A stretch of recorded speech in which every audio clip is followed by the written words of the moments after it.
Yes, indeedy, folks. It's the beer drinker's guide to the Great Wahoo.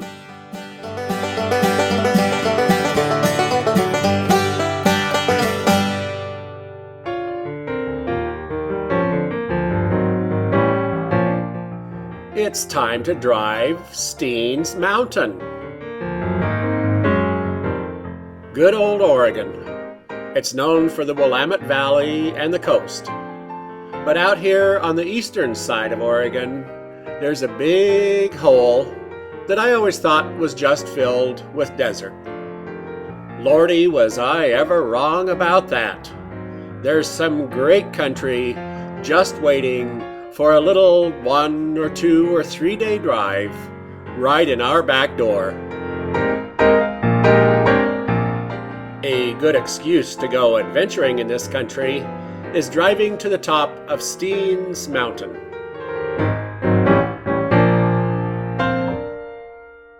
The Steens Mountains are the ones that you see off to the west as you drive from Winnemucca to Jordan Valley. Getting to the top of Steens Mountain itself can be rather difficult because of snow. For that reason, I decided to go in July of the year 2008. We'll go exploring the very tippy top of Steens Mountain during our adventures, and from there we'll go south, looking around the deserts south of that area, and over to Alturas, California, back through the deserts of northern Nevada, and then the deserts on the east side of the Steens Mountain.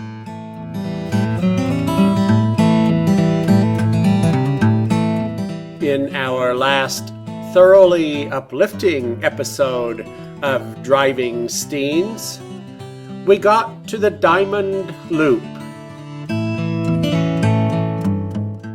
Just as we got to the branch in the road, we saw the Peter French round barn off in the distance.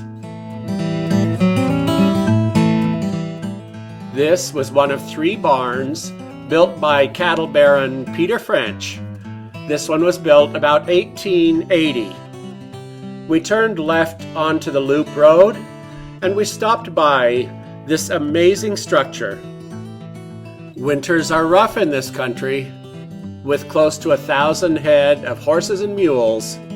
In the winter, Peter French had a real problem with how to protect the animals and give them a place to exercise.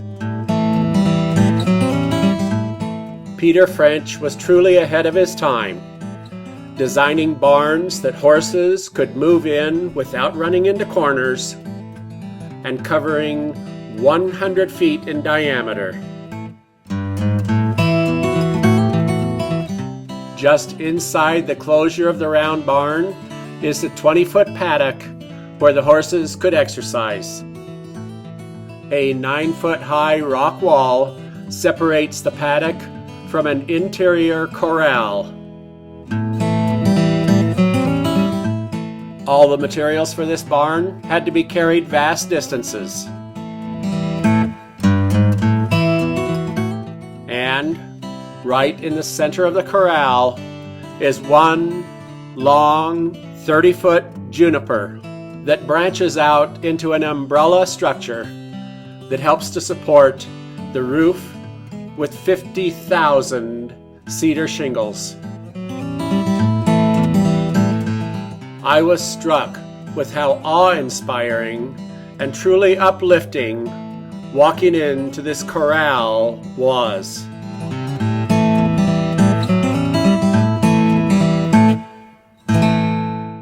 It was truly a cathedral-esque experience.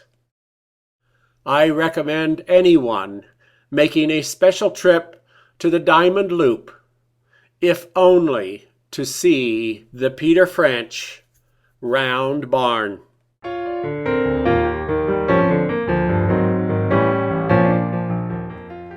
Having been awed at the barn, and, I must admit, having gotten tired of swatting mosquitoes, I headed back to the Diamond Loop.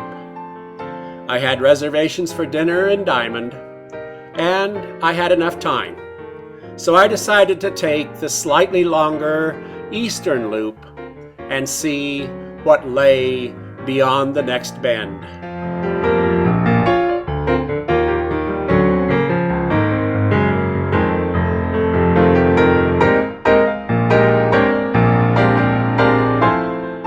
As so often happens when I'm out driving around, what lay beyond the next bend was certainly more than I had anticipated.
After driving on a high plateau looking down into this lovely valley, suddenly we come to an area where the road seems to plunge down the hill and the sign says, "You better take it seriously."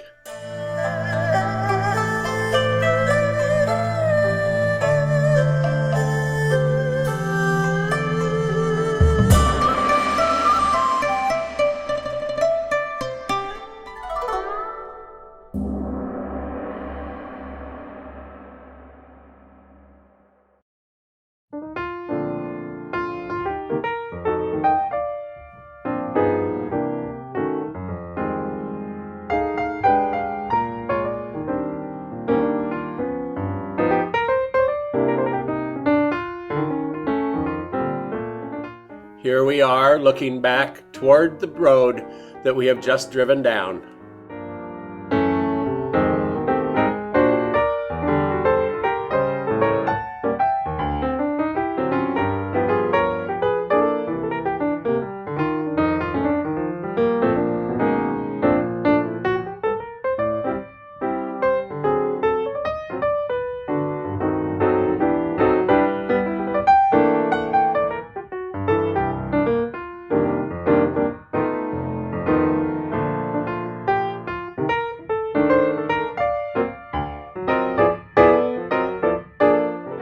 The road takes off across this valley, heading toward the hills on the far side there, and we come across some great hay sheds and homesteads.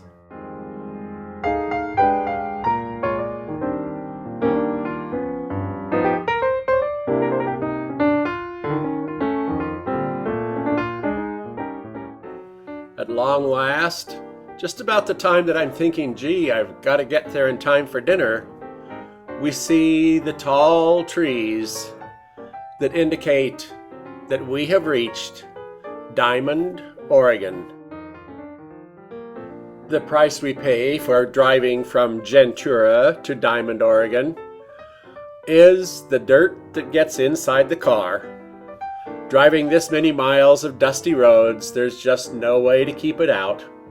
So I roll down the windows, enjoy the air, and we'll be cleaning the car when we get back home.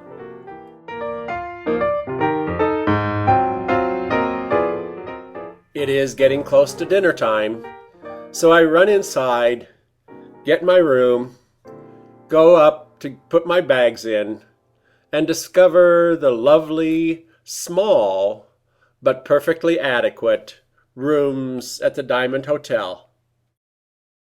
It was July, and after driving across the dusty desert, I was glad to see that AC machine in the window. So I turned it on, did a quick check, put down my bags, got a little rinse of a shower, and headed down to dinner. The rooms come with or without dinner, and dinner is whatever the cook decides is on the menu tonight. That was just fine with me. When I was there, it was a great roast pork loin with homemade bread and all the fixins. It was delicious. After enjoying the succulent, perfectly done pork and the lovely bread with lots of real butter, they brought us cobbler with whipped cream and a nice, rich coffee. The seating at this feast is at long tables, so you get a chance to talk with the other people who are staying at the Diamond Hotel. I was fortunate enough to get to talk with Claire. She was from Portland. She was fun. She was clever. She was erudite. It truly was a highlight of the trip. It had taken 7 hours to get to Diamond from Boise, and when dinner was over, the sun was low in the sky. When I was making my reservation, out of the blue, they had assured me that this was a great time to come. The mosquitoes aren't bad yet. I thought, well, that means they must have mosquitoes. And it turns out that was correct. It turns out this whole area is rather swampy farmland. And when I was there, it just happened to be the swampy season. Apparently, in a few weeks, they will mow the fields, and it'll dry up a bit, and the mosquitoes will diminish some. I'm not convinced they ever diminish much. Believe me, they were swarming. I had a real dilemma. The light was so beautiful, and the countryside was so gorgeous, that I really wanted to go for a walk. In the meantime, the mosquitoes were so thick, I wasn't sure if I could get photographs through them.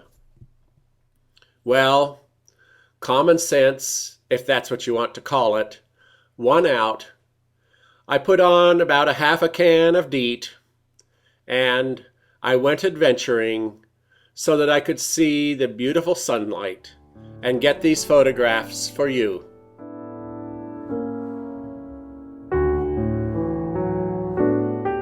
I certainly hope that you appreciate the suffering I do for you, dear watchers of the Great Wahoo.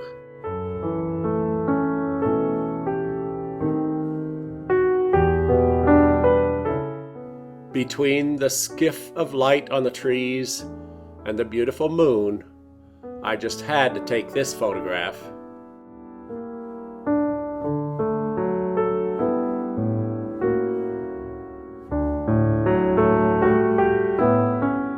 The road crosses a small creek, within a few hundred feet or few hundred yards of the Diamond Hotel. And from the little bridge over the creek, I got these next couple of photographs.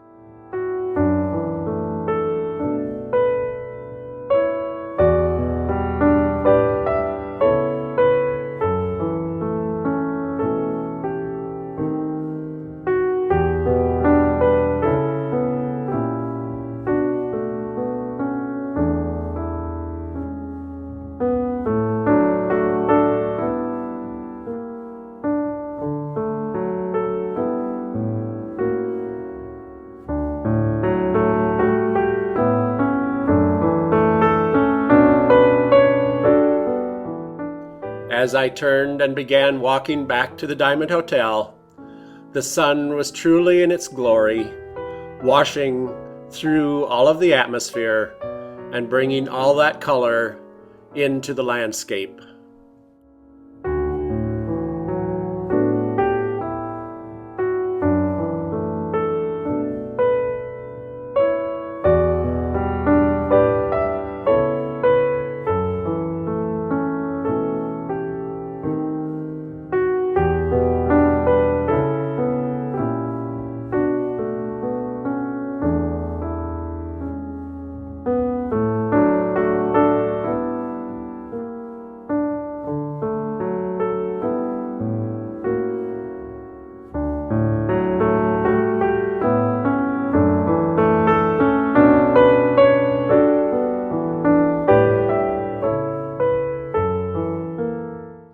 The wind was blowing, the birds were singing.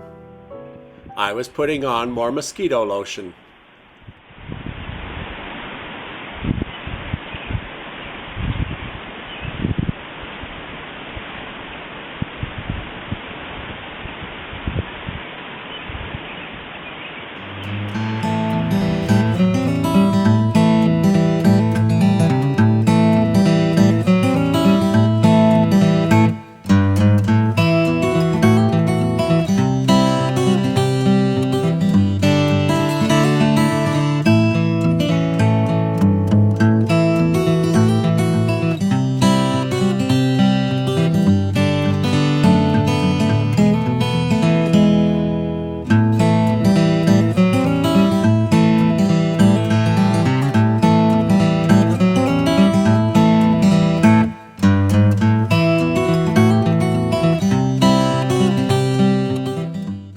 Having made it back to the hotel without having all the blood sucked out of me by mosquitoes, I decided to go out and enjoy the large porch and its wonderful screens. One feature of the porch that I could not help but take a photograph of was this chandelier made of horseshoes and mason jars. Now, isn't that just about as country as you can get? The porch wraps around the east and south side of the lodge. As I said, it has welcoming screens. I did find a few mosquitoes on the inside of the screens, but I seemed to have enough DEET on by this time, so they didn't bother me. It was lovely feeling the warm air, listening to the breeze in the trees, and watching as the color gathered into darkness.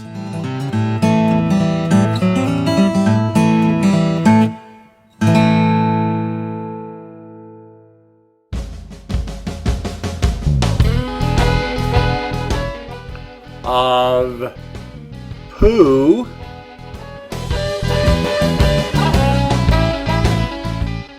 you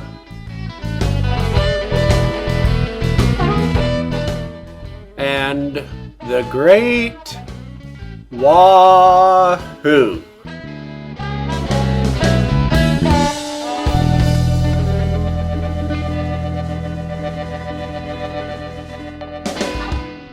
In our last exciting episode of Pooh, You, and the Great Wahoo, we looked at the rivers that run under Boise.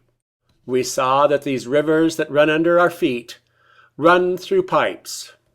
They bring us the fresh water we use in our homes. They take away the storm water so that it doesn't flood our streets. And they take the runoff that comes down the mountains and creeks and takes them to the river. We also looked at the 680 miles of pipes that carry our sewage away from our homes. Enough pipes to reach from Boise to Seattle. We saw that the sewage ends up in 8 large pipes going into 2 different sewage treatment plants. These 2 plants process an average of 24 to 30 million gallons of sewage a day. The Lander Street plant averages 10.5 million gallons a day, while the West Boise plant averages 14 million gallons a day of raw sewage coming into the plant. On weekends, the load increases. West Boise will receive between 16 and 17 million gallons a day on the weekends, as opposed to 14 during the weekdays. As we have seen, the West Boise plant has 5 large 72-inch mains of water flowing into it. The Lander Street plant has 3. That makes a total of 8 large mains flowing into the sewer treatment plants to be treated before we dump the water back into the Boise River. These 8 large mains serve the needs of 250,000 people. That demand is supposed to double in the next 30 years. Sewage coming into a water treatment system is called influent. It's the fluent that's coming in. Like most influent throughout the world, the raw sewage coming into the Boise City sewer plants is almost all water, 99.9%. One of the first things that has to be done in order to purify this water and send it back to the river is, of course, to worry about that other 1/10 of 1% of what comes floating in the influent. 1/10 of 1% is a pretty small amount, but when you're dealing with 30 million gallons a day, you're talking about quite a bit of solid waste. Of that 1/10 of 1% that is solid waste, a full 86% of it is what we call organic solids. Organic solids, of course, are biodegradable and largely composed of living organisms. Of the solid waste, the organic part is what we could call the poo part. The remaining 14% of the solid wastes are what are known as other. And other indeed describes it. There is, of course, sand. They have found toys. Any parent knows where those came from. And I'm sure I'm not the only person who remembers being a child and remembers being fascinated with how things disappear in that big white bowl. People who work at the plants have also found bolts and nuts. Cell phones have been discovered, and, of course, one imagines the furtive attempt to retrieve them. One day, the good folks who worked for the sewer department got a call saying somebody had lost $600. Had they found it? It's not that unusual to find a little money in the sewer system. It usually is not retrieved. Other items, and certainly not the only ones, include dentures, goldfish, and traffic cones. Traffic cones? How did they get in there? Well, sometimes those manhole covers are open and large items can fall in. For those of you who want to check out the Lander Street plant, it is just off of State Street. Just west of Veterans Memorial Parkway, there is the little street called Lander. Just turn to the south, head toward the river. You can't miss it. For a more comprehensive view into how we treat our water and our solids in order to keep our river pure, we're going to take a better look at the West Boise wastewater treatment plant. To get there, we go to the corner of Chinden and Cloverdale and turn on Joplin down the hill. Approaching the plant, we see a few buildings off in the distance. Soon after we reach the bottom of the hill, we see a sign made out of pipes, and it lets us know that we have reached the turnoff to Boise Watershed and the West Boise Wastewater Treatment Facility. We drive through a nice little grove of trees, and from there we begin our adventure looking at a modern facility for cleaning up after ourselves.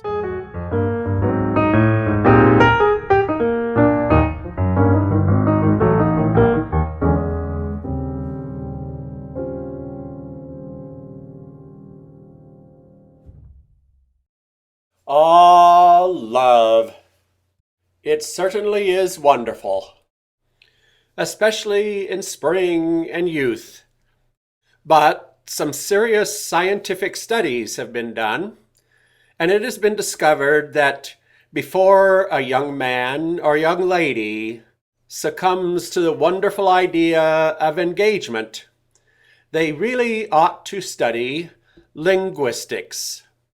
Linguistics are the scientific study of language. For the sake of romance and future happiness, linguistics tells us that indeed engagement is how we enter into the wonderful relationship of marriage.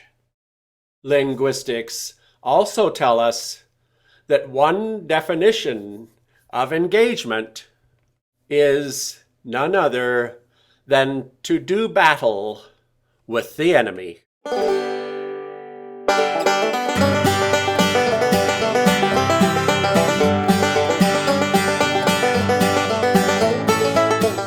And that's this week's Beer Drinker's Guide to the Great Wahoo. Thanks for watching. Hope to see you next week. And in the meantime, keep celebrating the Great Wahoo.